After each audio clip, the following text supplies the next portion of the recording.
right, so like I said, we are learning about angles formed by chords today, but we're going to start on page 466. It's a Wednesday, we don't have a lot of time, so I'm cutting this lesson down shorter than usual. But that's okay, we're just going to go straight to the point. You guys know the book likes to explain things in an exploratory way, but that's okay. We can just go straight there and find the rule that we're going to be using today. In fact, I recommend that because we have been dealing with a lot of definitions and rules and we're using all those things to help us solve problems, that we might need to start making a list. We were talking about that in 4th grade today. So I think we're going to make a list of all the things that we've learned so that we can, when we're in a problem and we're trying to figure out how to answer the question, that we go through the list. Are there any radii? Is there a diameter? Are there vertical angles? Because they're equal to each other. Can we make a triangle? Like things like that. So we'll make a checklist of things that we should be looking for as we go through these problems. I think that will help. So there's a theorem that's coming up right here. And it's the very top of this page, number 6. It says when two chords intersect in the interior of a circle, then the measure of each angle formed is half the sum of the measures of the arcs intercepted by the angle and its vertical angle. So this theorem is the main cheese of today. This theorem is just an expression. I'm probably a lot old. I am a lot older. It's not probably. I am a lot older than you. So there's some sayings that we used to say back in the day. Okay, this is the big cheese. Okay, back in the day. I know, my day. Back in my day, probably before any of you were ever born. Okay. All right. So what does this mean? Well, you're gonna have a circle, of course, right? This is all about circles. And you're going to have two chords that intersect the circle, but they're not in the center necessarily, okay? Angles across from each other are always going to be vertical angles. Like these are vertical angles and so are the other ones, right? Okay, so I have two pairs of vertical angles there. I'm only marking one of them. And they're calling the smaller arc, or it doesn't matter, they're calling this arc on the left A and this arc on the right B. This is what they're talking about with this theorem. So what they're saying is, using math speak, is that when two chords intersect, here are two chords intersecting, then the measure of each angle formed, so these angles are vertical angles, is half. So the vertical angle,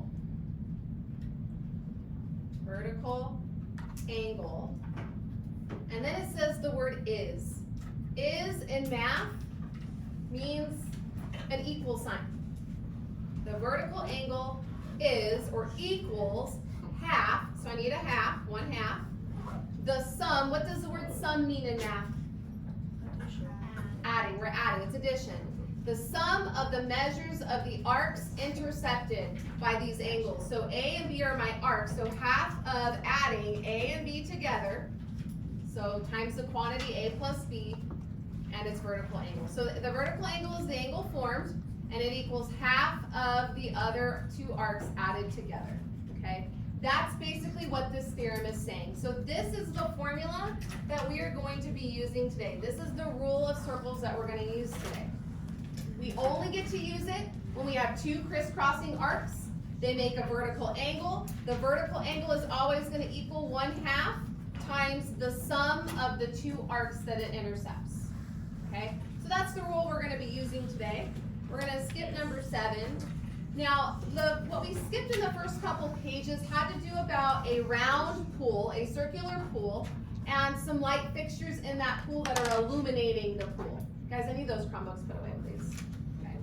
So I'm going to kind of recap you on what the first couple pages were about, okay, because these next couple of examples are still about the pool and illuminating it with these light fixtures.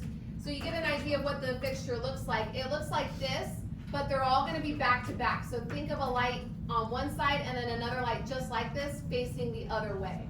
So you have light illuminating on either side of that fixture, okay? So here we go. Chris decided that he liked the effect when the back-to-back light fixtures pairs were placed off center, so it's off the center of the circle, because some of the tiles would be lit up more brightly than others. In the figure below, point A represents the location of a pair of the spotlights. So point A is where the light fixtures are, the back-to-back light fixtures. So you have one pointing towards arc ZY and one pointing towards arc WX, okay? And arcs WX and YZ represent the parts of the pool edge illuminated by the spotlights. So I want to trace WX and trace YZ. Those are the two arcs that are illuminated by those spotlights. So it says to recall some information, but we skipped the first 2 pages. So we are recalling that the measure of angle WAX, W to A to X is this angle, is 60 degrees. Well, isn't this a vertical angle? Yeah. So isn't it 60 degrees on the other side as well? Yep. Okay, you don't need to write that, but we do need to point that out. It is a vertical angle. So I am going to put V angle above that so that I remind myself. If the measure of arc WX is 100 degrees, so WX was this larger arc, it's 100 degrees, then we need to find the measure of arc YZ. So we have to find the measure of this one. Well, we're going to use the rule, the theorem that we just talked about right at the beginning of this lesson, right up here. A vertical angle equals 1/2 times the sum of the 2 arcs that it intersects. We know one of the arcs, we don't know the other, so we'll call it arc B, okay? We do know the vertical angle, so we're going to use that little formula. So the vertical angle was how many degrees? 60. So instead of vertical angle, I'm going to put 60 equals 1/2 times the quantity. Now I got to add up the 2 arcs. One of them is 100. The other one I don't know, but I labeled it with the letter B. You could use X or whatever, it does not matter, okay? We need to solve for B because that's going to be arc YZ. So I don't want to distribute that 100. Or not the 100, the 1/2. Let's get rid of that 1/2. You can get rid of any fraction by multiplying by its what? Reciprocal, right? So if I multiply both sides by 2/1, which is really just a 2, I can get rid of those 2's. I can get rid of the fraction. And what is 2 times 60? 120. I don't need to put the over 1 part. And then now I have just the 100 plus B, so I don't need the parentheses around it anymore. Okay? All right, so now we need to solve for B. So how do we get rid of the 100? Subtract 100. So what is 120 minus 100? 20. So 20 is equal to B, which means that arc ZY is 20 degrees, or YZ.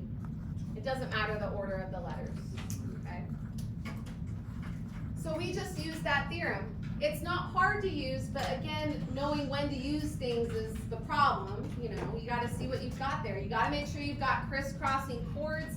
You need to make sure you have a vertical angle and that you're looking for an arc or the vertical angle based on what's given. Okay. Letter B, it says the measure of arc WX plus the measure of arc YZ is equal to what? WX plus YZ, 120. 100 plus 20 is 120. We don't need to show work for that, right? We're just adding. Okay. All right, letter C. Remember, this was about a back-to-back light fixture illuminating the pool. If the measure of arc WX equals 100 degrees, this one that we have marked here, then which arc in the figure represents the part of the pool edge where the tiles are most brightly lit? So would the tiles be most brightly lit at WX, or would they be most brightly lit at YZ?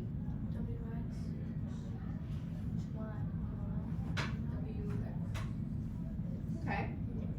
This is where the light fixture is. Think of a, oh, my phone's being used. I was going to use my flashlight. Think of a flashlight. If you're close to the wall, isn't the wall really bright with that light? And as you back up, isn't it getting dimmer and dimmer as the light's moving away from that wall? Right? So, YZ, right? Because the light fixture's closer to that arc, so it's going to illuminate those tiles that much more brightly than the other side. Both sides are being illuminated, but the brighter light is the part where the fixture is the closest to, okay? So, we'll put the light is closest to YZ, arc YZ. So that's where it's going to be the most brightly lit. All right, and turn the page.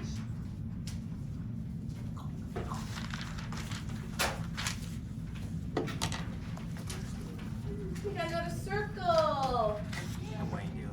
That's what this is all about. In his design for the reflecting pool, Chris placed 3 of the back-to-back light fixture pairs as depicted in the figure below. Points A, B, and C represent the location of each pair. So I'm thinking about what we've got here. This is a circular pool. Point A, point C, point B. This is where the back-to-back light fixtures are. So at point A, you have lights pointing in either direction. At point C, you have lights pointing in either direction. And at point B, lights facing in either direction. Okay. Each pair of lights is equidistant. That means they're equal in distance from the center of the circle.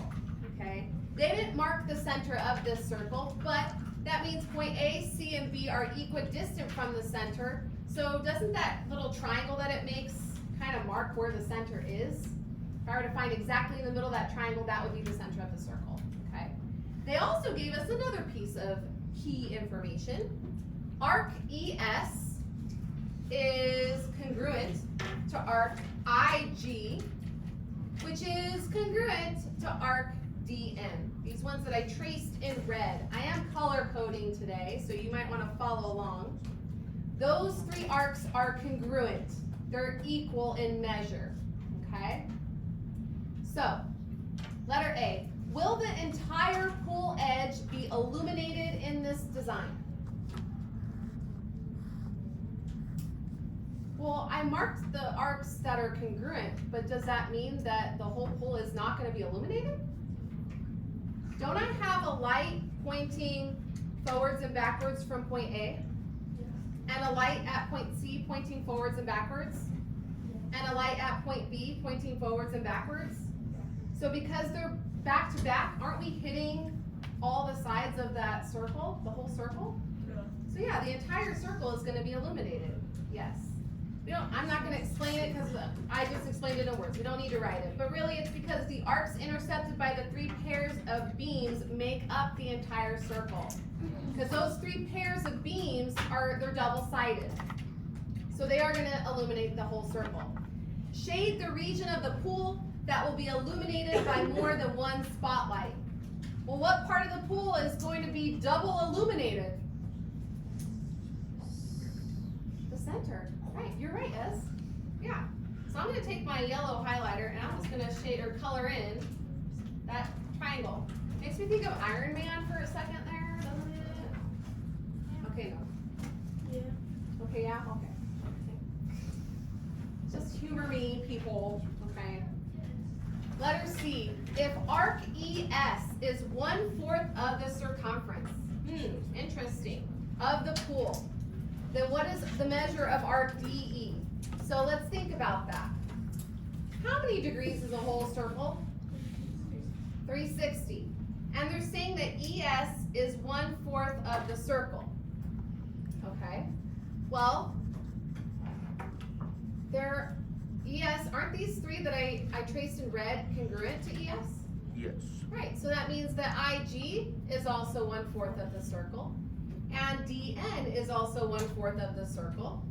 And we know that a circle is 360 degrees. So if this is 3/4 of the circle, the remaining 1/4 must be these 3, right?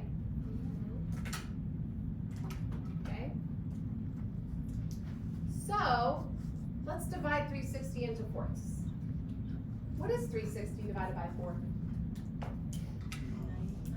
90. So that means that the measure of arc ES is 90 degrees, and so is the measure of arc IG, and so is the measure of arc DN. So let's write that down. The measure of arc ES equals 90 degrees. Okay, this is leading us to figure out the measure of DE. Okay, well, that means that this is 90, this is 90, and this is 90. 90, 90, 90. We know 90 and 90 is 180. What's 180 plus 90? 270. So when I subtract 270 from 360, what's left? 90, right? So I have 90 to split between these remaining three pieces. 30, right? So this must be 30, this must be 30, and this must be 30. Okay, so that's the measure of arc DE. So the measure of DE equals 30 degrees. There's not a whole lot of work to show there. A lot of it was using some common knowledge. We had to know how many degrees a circle was. The circle was symmetric because of how the light fixtures were structured. They're equidistant from the center. We know that ES is 1/4 of the circumference of the circle, so 1/4 of 360. So that's how we were able to figure out that ES was 90, which means that IG was 90, which means that ND was 90, because those three arcs were congruent, because they told us that. If they didn't tell us this, we would have been stuck, because we wouldn't have known where to go, okay? But because of this key information right here, we were able to figure out what DE is, okay? All right. And we're gonna skip letter D. Let's actually try a problem that's not related to the pool situation. So number 10, it says use the figure below and the relationship that we discovered in item 5, that's the theorem that we've been using, to find each of the following. So we've got a circle, we've got some crisscrossing chords, and I noticed this angle right here where the 1 is. Isn't the angle across from it a vertical angle? Yeah. So those angles must be congruent, and we have these arcs here, GN and IR. And they're labeling those arcs with a lowercase a and a lowercase b.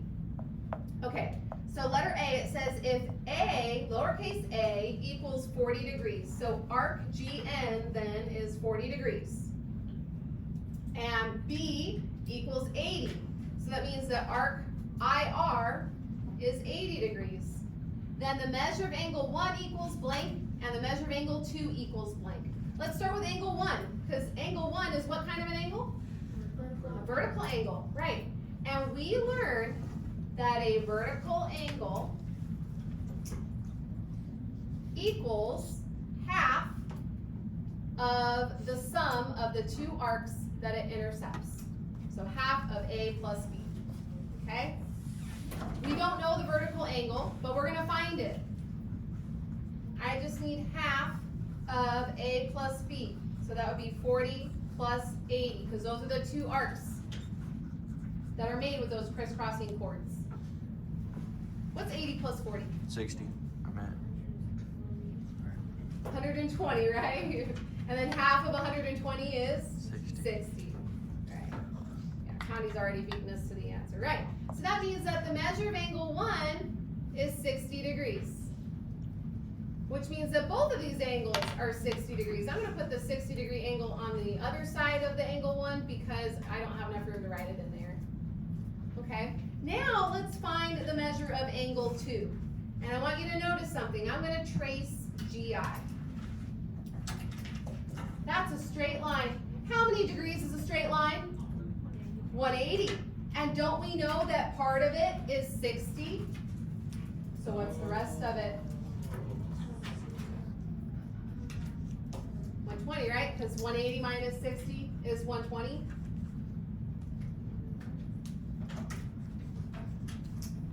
Right. A straight line is 180 degrees. All right. Then in part B, it says if A equals 40 degrees and angle 1 equals 65 degrees, then B equals blank. Okay, so we need a new picture. So I'm going to go ahead and draw another circle just right next to it. sort of thing, I need the crisscrossing arcs, or chords, sorry. G, N, R, I, arc A, arc B. Okay, I'm just drawing a new one because I have to mark up new information, and I don't want to cross stuff out and make it look all busy, so might as well just draw a whole new picture. And we're gonna label it. So this time, they still want A to be 40, so that's the same as the last picture. But this time, the vertical angle, angle 1, this is angle 1, angle 2. Angle 1 is 65 degrees. So I'll put the 65 on this side because these are vertical angles, and vertical angles are congruent, okay? And we need to find what the arc B is, arc IR, or RI, okay? So we're gonna use that same formula. So the vertical angle equals half of A plus B. Well, what's our vertical angle in this situation? 65. So 65 equals half times A plus B. Well, A is 40. I don't know B, so just put plus B. We've been here, done that before with some other numbers. How do I get rid of the 1/2? Reciprocal times ratio. Times by the reciprocal, so multiply by 2, or 2 over 1, same thing. The 2's will cross cancel, that's how we get rid of the fraction. And what is 2 times 65? 130 equals 40 plus B. We can take the parentheses off now because there's nothing else outside of it. What's B? It's what? 90, right. 130 minus 40 is 90. So B is 90 degrees. We can fill in the blank there. Okay. So I know now that B is 90 degrees. Okay. Then it says the measure of arc GR plus the measure of arc NI equals blank. Well, GR is this arc. NI is this arc. Okay, those are the other 2 arcs of the circle. So let's call this one C and D. Okay? Well, I can figure out its vertical angle, can't I? Yeah. Because this is on a straight line, isn't it? So 180 minus 65 is what? What is 180 minus 65? 115, right? So angle 2 is 115 degrees. So I know that. And what else do I know?